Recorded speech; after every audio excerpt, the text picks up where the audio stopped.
Dear viewers, मैं ये उम्मीद करता हूँ कि आप सब लोग खैरियत से हैं। व्यूवर्स, आज का जो हमारा टॉपिक है वो यूके के इनोवेटर वीज़ा के बारे में है। कल हमने स्टार्टअप वीज़ा डिस्कस किया था, बिज़नेस इमिग्रेशन में जो एक कैटेगरी है, ठीक है। और आज हम दूसरी कैटेगरी डिस्कस कर रहे हैं जो कि इनोवेटर वीज़ा है बेसिकली।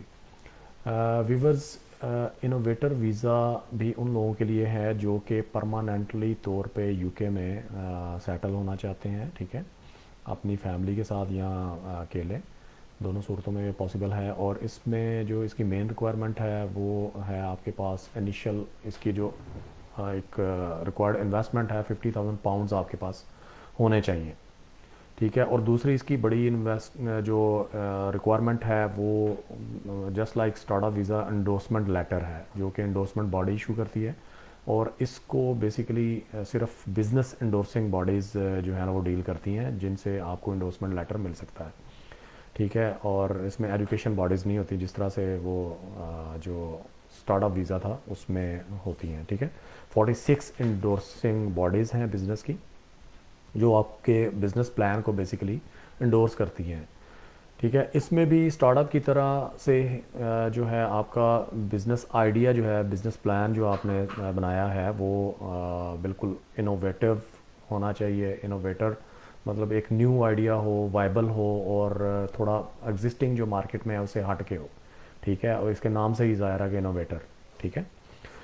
तो इसमें जो है इसकी जो बेसिकली वीज़ा फ़ीस है वो सब एप्लीकेंट्स के लिए £1,021 है, चाहे वो मेन एप्लीकेंट है, चाहे वो पार्टनर यानी वाइफ है, स्पाउस है, और चाहे वो कोई आपका आगे चाइल्ड है, ठीक है।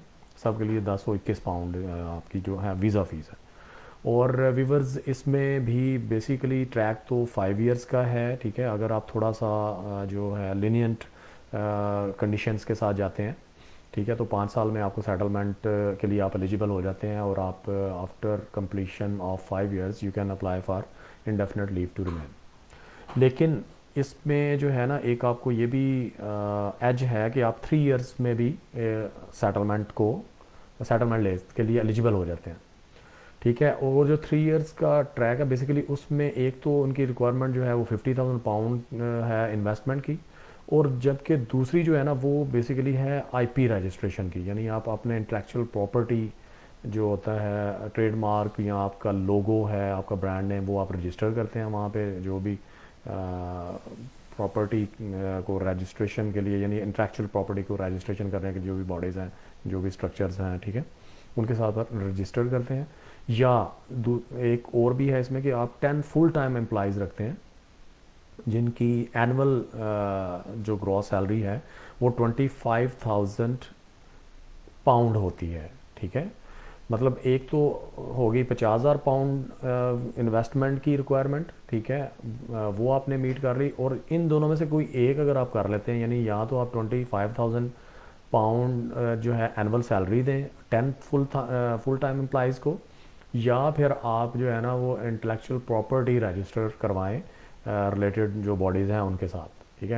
इन दोनों में से मतलब आप इन तीन में से दो आप करते हैं तो आप एलिजिबल हो जाते हैं 3 इयर्स के बाद इंडेफिनेट लीव टू रिमेन के लिए, ठीक है व्यूवर्स। तो इसमें जो है बेसिकली आप मल्टीपल बिजनेसेस कर सकते हैं, ठीक है। अगर आपके पास जो है मतलब जस्ट लाइक आप मल्टीपल बिजनेस से मुराद है कि आप मल्टीपल ब्रांचेस बनाते हैं, ठीक है।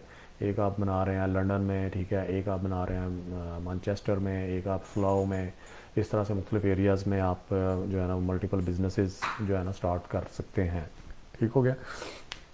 और इसमें भी जो लैंग्वेज रिक्वायरमेंट है वो B2 लेवल है, जो कि 5.5 से 6 बैंड बनता है आपका, ठीक है।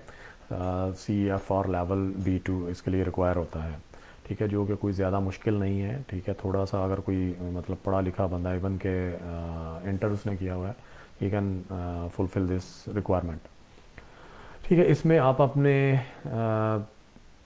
स्पाउस को, वाइफ को और बच्चों को भी साथ लेके जा सकते हैं। बच्चे लेकिन जो है ना वो माइनर होने चाहिए। मेजर हाँ, उसमें ये है कि मेजर में एक कंडीशन है, अगर आपका बच्चा 18 साल से ज़्यादा एज का है, ठीक है, लेकिन वो आपके साथ यूके में है, ठीक है। और वो फिर जो है उसको प्रूव करनी पड़ेगी कि वो डिपेंडेंट है आप पे, ठीक है। तो फिर उस सूरत में जो है ना वो भी आपके साथ जा सकता है इस वीज़ा पे। लेकिन जैसे मैंने कल भी बताया था स्टार्टअप वीज़ा में कि उसको क्या लें कि प्रूव करना थोड़ा सा मुश्किल होता है, ठीक है। उसकी डिपेंडेंसी बेसिकली आपने जो है प्रूव करनी होती है कि is genuinely and rightly dependent on on the main applicant.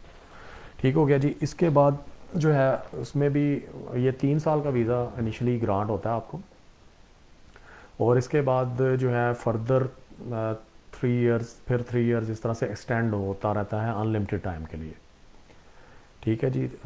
Normally होता तो यही है कि 3 साल में अगर आप टफ़ रिक्वायरमेंट्स के साथ जाते हैं ILR की, तो फिर तो आप 3 साल के बाद ही सेटलमेंट होल्डर हो जाएंगे और आप एक्सटेंड करवाएंगे। और आगे फिर जब आपके पास सेटलमेंट आ जाएगी फिर आप आज़ाद हैं, आप मतलब चाहे इस बिज़नेस को कंटिन्यू करें या कुछ और करें, ये आपकी डिस्क्रिप्शन पे है, ठीक है। वो कोई ऐसा मतलब जो आपने जिस मकसद के लिए बेसिकली आप UK गए, ठीक है, इमिग्रेशन के असूल के लिए, तो वो आपका मकसद पूरा हो जाता है। ठीक हो गया जी। और इसके बाद जो है कह लें कि हाँ, इसमें एक चीज़ इंपॉर्टेंट है कि अगर आप इस वीज़ा में बिज़नेस कर रहे हैं, ठीक है जी, और इंडोर्समेंट बॉडीज़ जो हैं वो आपकी due to any reason if you don't fulfil the you can say running business requirement, ठीक है, तो आपकी इंडोर्समेंट जो है वो विड्रॉ भी कर सकती हैं endorsement bodies, business endorsement bodies जो हैं, ठीक है जी। तो क्योंकि वो चेक रखते हैं कि इधर the person who has come in UK on innovator visa is he doing his same you can say criteria और he is doing something other activity, ठीक है ना। तो फिर डेफिनेटली वो इस चीज़ को वॉच करते हैं, ऑब्जर्व करते हैं टाइम टू टाइम, उनका पूरा क्राइटेरिया है, ठीक है। अगर आप खुदा न खासा उसमें कोई भी कहीं पे कुछ वीकनेस आती है या कुछ ऐसा हर्डल आती है, आप वो नहीं उसको मेंटेन कर पाते, तो फिर जो है इंडोर्समेंट बॉडीज़ आपकी खुदा न खास्ता वो जो इंडोर्समेंट लेटर उन्होंने दिया हुआ है वो आपकी विड्रॉ कर सकती हैं। तो इसके लिए फिर जब ये वीज़ा आपको बेसिकली 3 साल का मिलता है, ठीक है, 3 साल में इसकी एक्सपायरी होती है। तो एक्सपायरी से पहले जो है आपको अगर आपने मज़ीद 3 साल के बाद एक्सटेंड करना है, ILR लेनी है, यानी आप सेटल होना चाहते हैं, तो आपको फिर इंडोर्समेंट लेनी पड़ेगी या इंडोर्समेंट को रिन्यू करवाना पड़ेगा रिलेटेड बॉडीज़ से, ठीक है व्यूवर्स। और इसमें जो मेंटेनेंस फंड्स हैं, ठीक है, वो 945 हैं मेन एप्लीकेंट के लिए, और सब एप्लीकेंट यानी डिपेंडेंट एप्लीकेंट के लिए 630 हैं ईच, चाहे वो आपका स्पाउस यानी आपकी वाइफ है और चाहे वो आपका कोई एक बच्चा है, ठीक है, हर एक के लिए 630 चाहिए होते हैं, और आपके ख़ुद के लिए 945 पाउंड्स चाहिए होते हैं, ठीक है। इसकी रिक्वायरमेंट थोड़ी सी इस तरीके से भी डिफरेंट है कि इसमें ये 90 डेज से चाहिए होते हैं, ठीक है, कंसेक्टिवली। स्टार्टअप में वो 28 डेज से चाहिए होते थे, ठीक है, और वो थी भी रिक्वायरमेंट 1270 पाउंड्स की, तो इसमें डिफरेंट है, ठीक है, ये आपने जहन में रखना है। और वैसे ये कोई बड़ी अमाउंट नहीं है, every one can maintain this easily.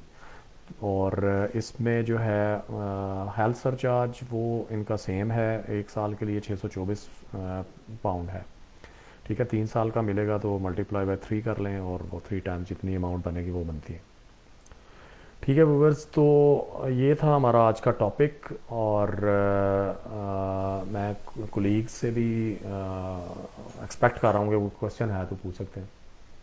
आपने IPO की बात की, इंटेलेक्चुअल प्रॉपर्टी, यस। कंपनी यहाँ से जाती है इनोवेटर वीज़ा पे, कोई इंडिविजुअल जाता है, तो हम लोग असिस्ट करेंगे उनको IPO रजिस्ट्रेशन के लिए?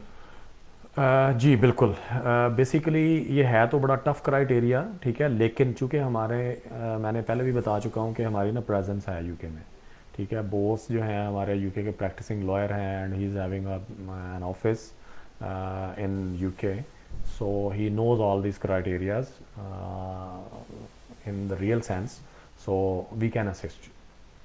ठीक है। और इस वीज़ा पे जॉब कर सकते हैं साहब? नहीं, इस वीज़ा पे ना मतलब आप बिजनेसेस कर सकते हैं, ये pure business oriented visa basically. Part time नहीं कर इसमें नहीं, बिल्कुल आप जॉब नहीं कर सकते आप, ना फुल टाइम ना पार्ट टाइम, आप सिर्फ बिजनेस मल्टी बिजनेस कर सकते हैं। और वो बिजनेस इनोवेशन की लाइन पर ही होना चाहिए, या बिल्कुल। कोई आप ट्रेडिंग भी कर सकते हैं? नो, जो आपने बेसिकली मेन अपना बिजनेस प्लान दिया है उसी जूरिस्डिक्शन में आप कर सकते ठीक है, डिपेंडेंट्स तो कर सकते हैं जॉब, डिपेंडेंट को तो फ्री होगा फ्री हैं। दोबारा डिपेंडेंट्स को बिल्कुल उनको राइट टू डू जॉब होगा बिल्कुल। और स्टडी भी है। स्पाउस है या कोई मतलब इस तरह से, जब आपने स्टडी भी है और ज़ाहिर है आपने हेल्थ सरचार्ज पे किया, मेडिकल भी फ्री है, मतलब सारी जो फैसिलिटीज़ हैं वो काफ़ी हद तक आपको भी अवेयर